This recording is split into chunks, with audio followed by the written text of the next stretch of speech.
There you are. Feeling better? How did you find us? At the cauldron? And what did you do to everyone right before I passed out? All business, I see. Well, suffice it to say we were keeping a very close eye on Hephaestus, knowing we would need it at some point.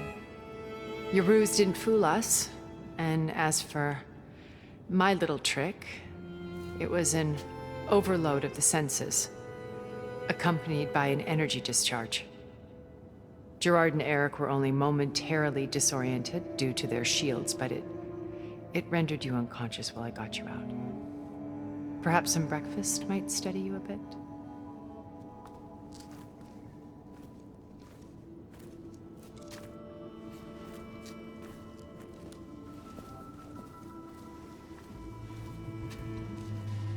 This was your house.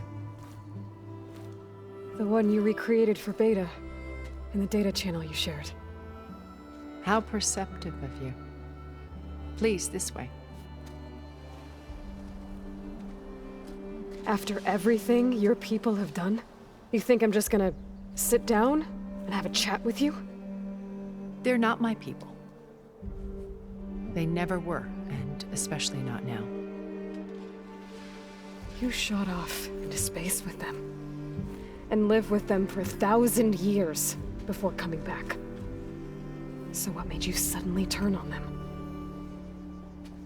Quite simply, this. My old focus.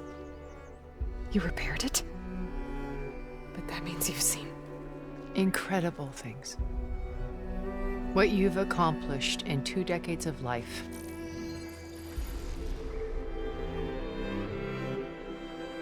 A 1,000 years at my back and I haven't even come close.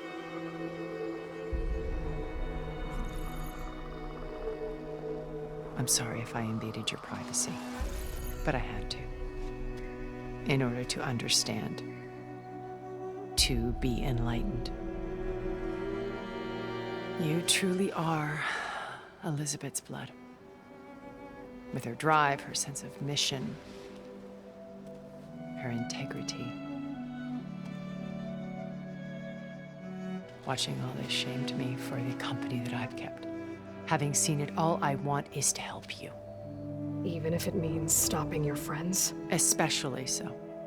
Please, sit down.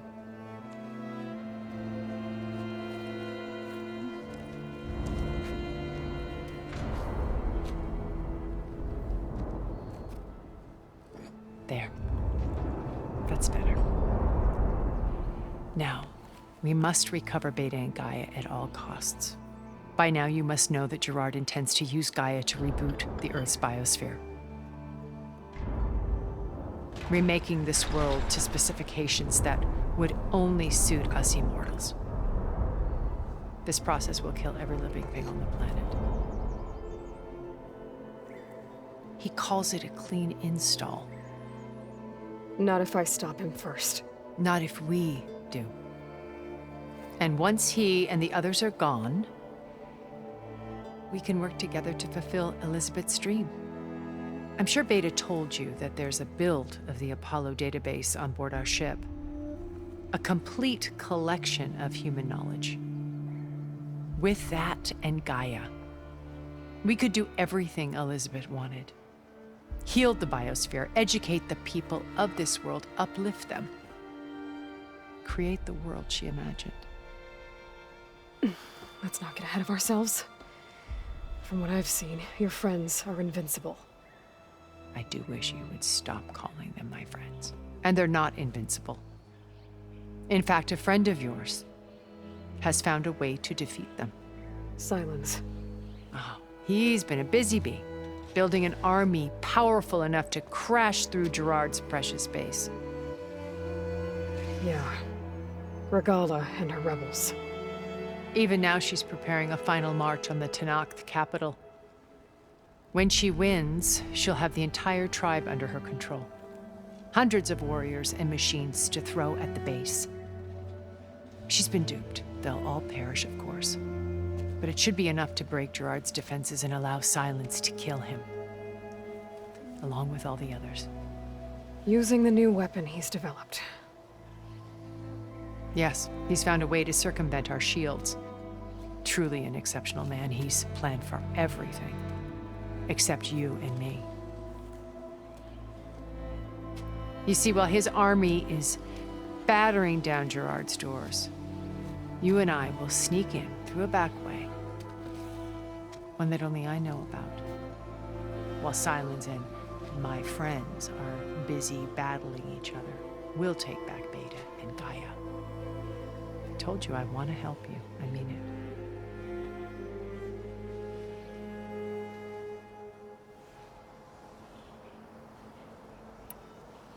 My old focus. How did you find it, let alone repair it? When we encountered you at the Hades Proving Lab, Gerard saw you as a redundancy. I knew better. You were a revelation. After your dramatic escape, bravo, by the way. Gerard and Eric assumed you were dead and gave up the hunt. I wasn't so sure. When the others were busy, I returned to the lab and searched for any trace of you. That's when I found this little treasure. Not easy to repair, but certainly worth the effort. As I watched your life unfold, you were like a splash of color on a worn canvas. What Liz was, and more. Did you show it to the others? Of course not. It was your actions that inspired me to defy them.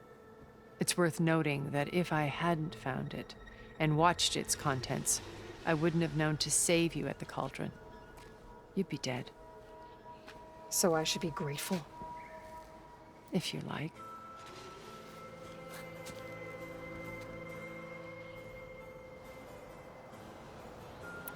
So you know all about me. What about you? What would you like to know? Well, start with your life on Earth. When I was 8, terrorists flooded my home city. Thousands drowned, my parents included. I was one of the few who survived. My guardian sent me to boarding school. Among my peers, I was the strange girl, the orphan to be avoided. All because of circumstances beyond my control. Oh.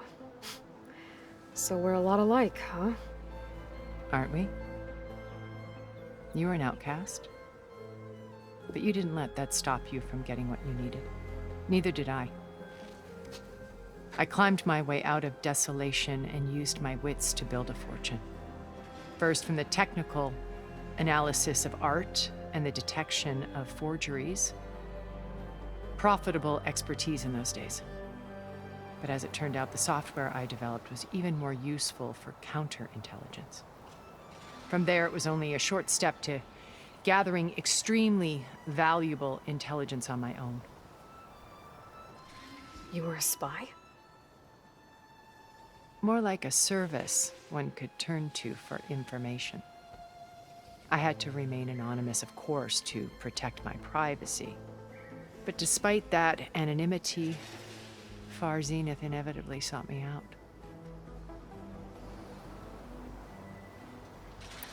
What happened when Far Zenith approached you? They painted an irresistible vision of humanity's future. One where we need not fear illness or death, where we explored the furthest reaches of the stars and thrived. It was only later that I realized that they only intended to bequeath this future to the rich and powerful.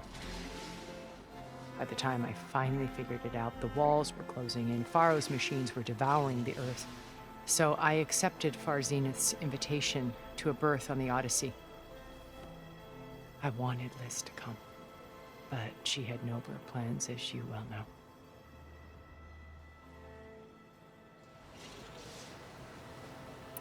So you didn't know the other Zeniths were monsters until it was too late? I knew some of them were, certainly. It wasn't until we were off-planet that I understood the true scope of their greed. I was grateful to simply be alive, but the others became obsessed with a kind of effortless immortality. They built a colony where machines serviced their every need, where any memory or fantasy could be endlessly savored in virtual reality. It wasn't life. It was stultifying, a pampered dream state. As the decades passed, I withdrew more and more, alone yet again, but this time with eons to consider my mistakes. Now, finally, having met you, I feel like I have a second chance. To do what? Help you, of course. To fulfill Liz's dream, which isn't so different from Far Zenith's original vision. A better future for humanity.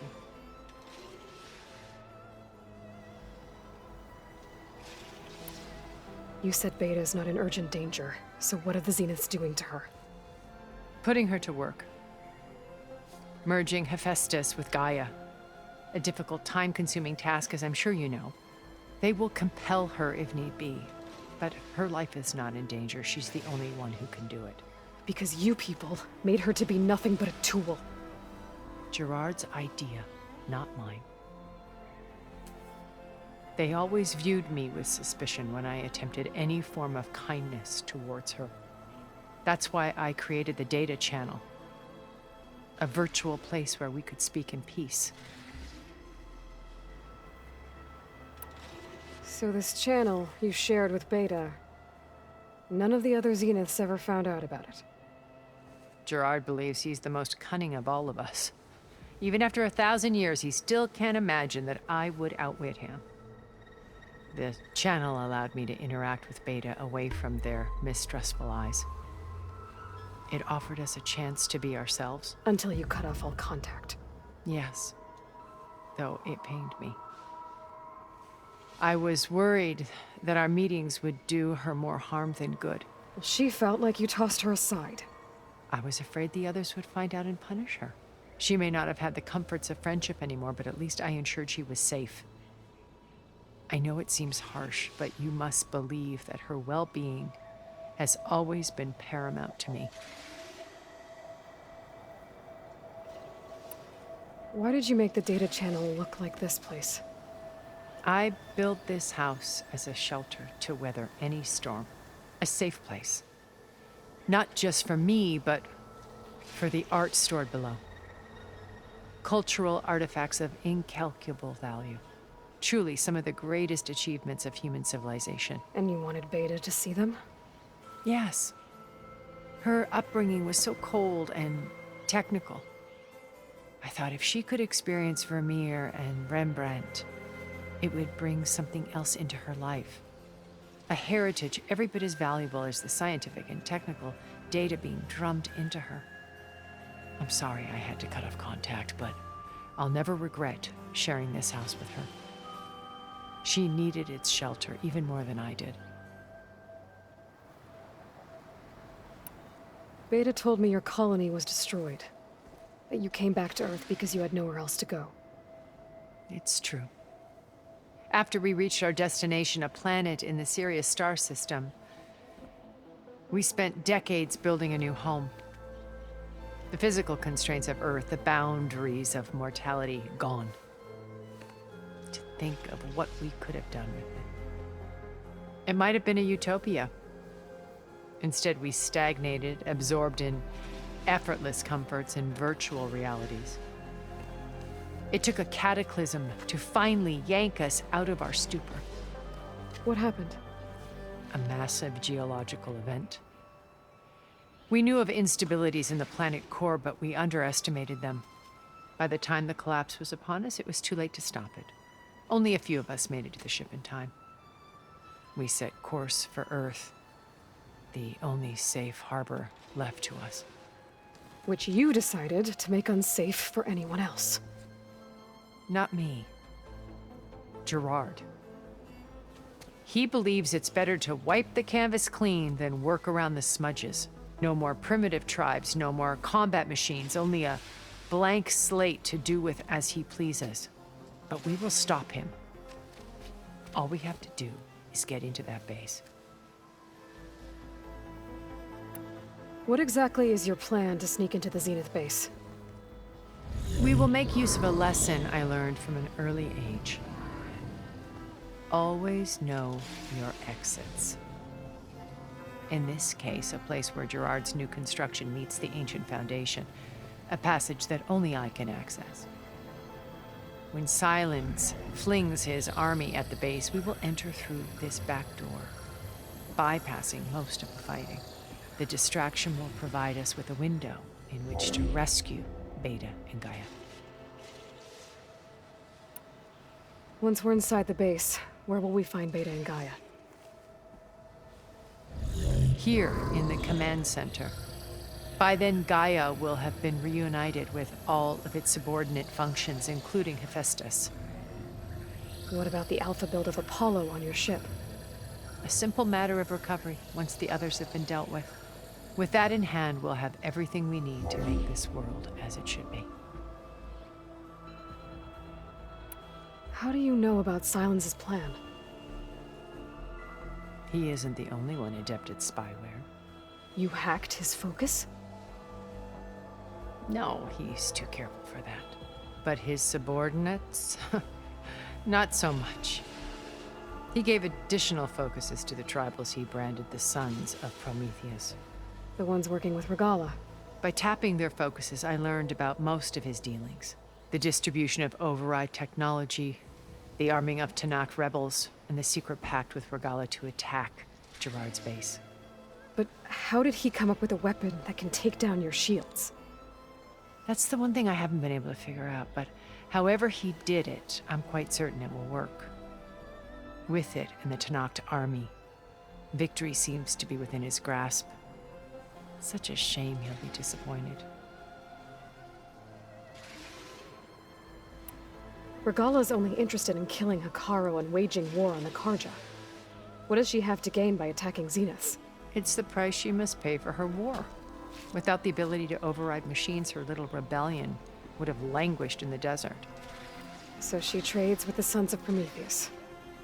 Machines to help her overthrow Hikaru.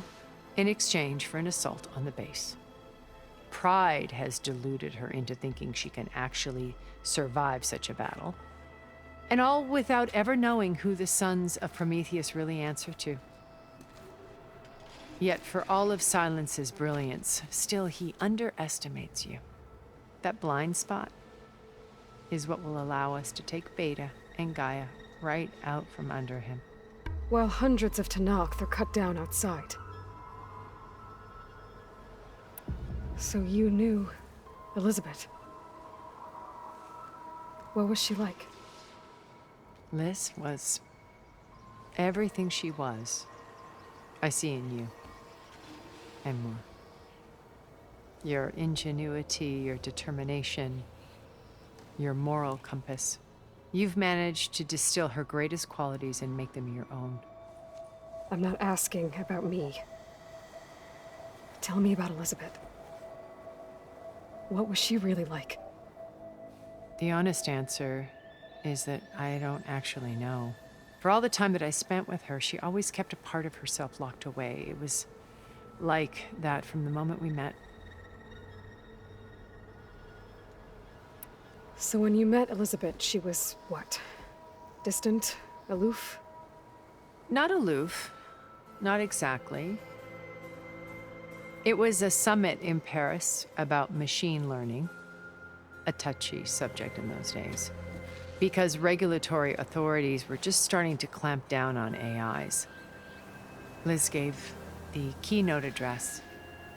She had already achieved great renown for her work in automated environmental reclamation. But in her address, she was just starting to imagine the next step. An AI-driven system that wouldn't just act on its programming, but actually take responsibility for its sphere of influence. To care about life. Not just follow orders. Revolutionary stuff. I was fascinated. And I wanted to meet her for a long time. I watched her after her talk. She had spoken with such moral authority, such empathy. But after that, she retreated. I could tell she felt uncomfortable with all of her admirers. It was as if giving the talk had cost her something. I didn't want to be a pest, so I planned my approach carefully. So how did you finally approach Elizabeth after her talk? I picked the right moment. The morning of the next day, right as she came back to the conference, she had just had her coffee. She was fresh, rested. It was like she had braced herself for the onslaught of colleagues. I asked if I could walk with her, then put forth a question about her talk that I thought was intelligent. Her answer made me realize it wasn't, but she was very welcoming. Almost as if we were previously acquainted. It was only halfway through the conversation that I realized she knew exactly who I was. It was quite a shock to me. My business was trafficking in secrets, and I took great pains to protect my anonymity. So that was Liz, perpetually one step ahead. I came to view our meeting as a metaphor for our friendship. She always seemed to know me far better than I knew her. I guess I know the feeling.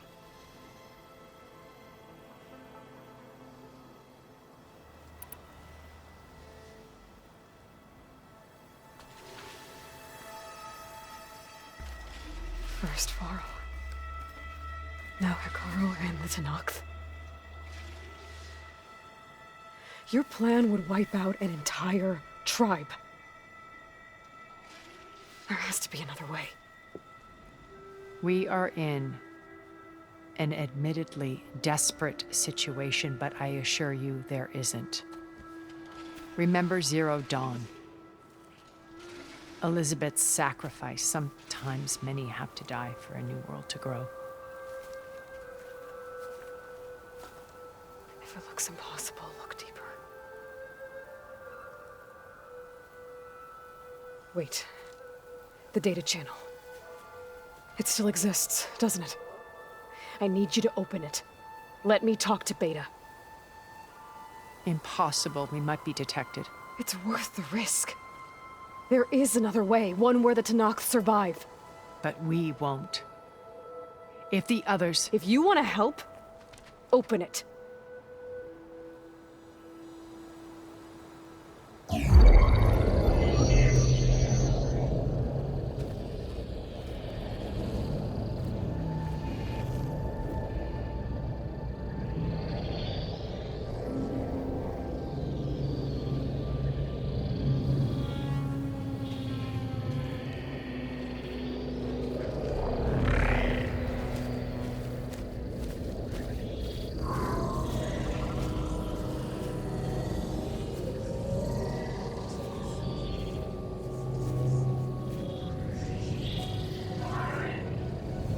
What are they doing to her?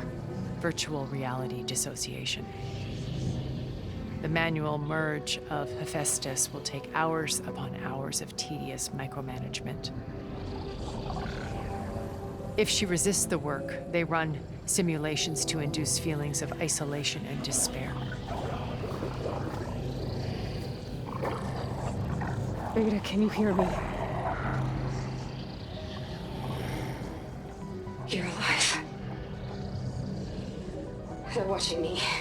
I can't hold up this extra protection for long. You should have killed me. No. No, look at me. I'm coming for you. I promise. Okay? I just need you to hold out a little while longer and work on the merge.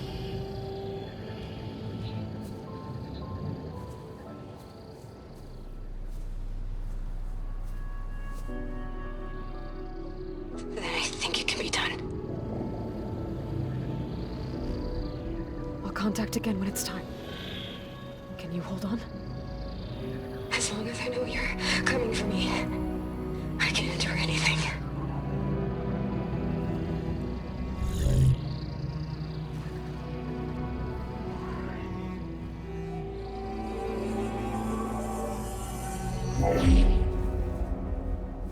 All right.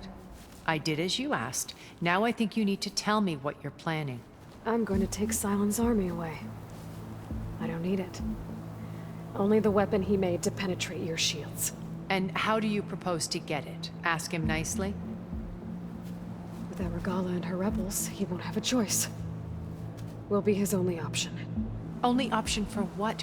What did you tell her? That is between me and my sister. Will be Sylens' only option for crashing that base. I'll tell you the rest later. But first, there are a couple of things I have to do. Oh. And what are those? Lay my friend to rest. And then I'm going to use the override that Beta gave me at Gemini to put an end to Regala's rebellion. From the air. Wait.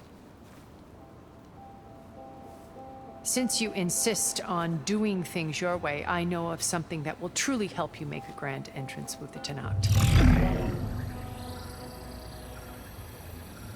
The ancient Horus Titans still possess electromagnetic energy cells as part of their arsenal.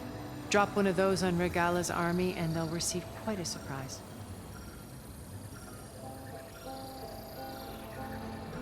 So go, do what you must.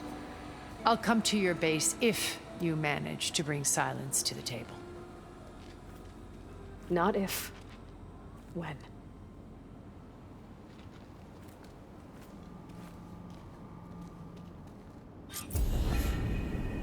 Erend, are you there? Aloy! Aloy, is that really you? Yeah, it's me. Where's everyone else? We're all... we're back at base. What happened? It might be easier to explain in person. I'll try to join you there when I can. Okay.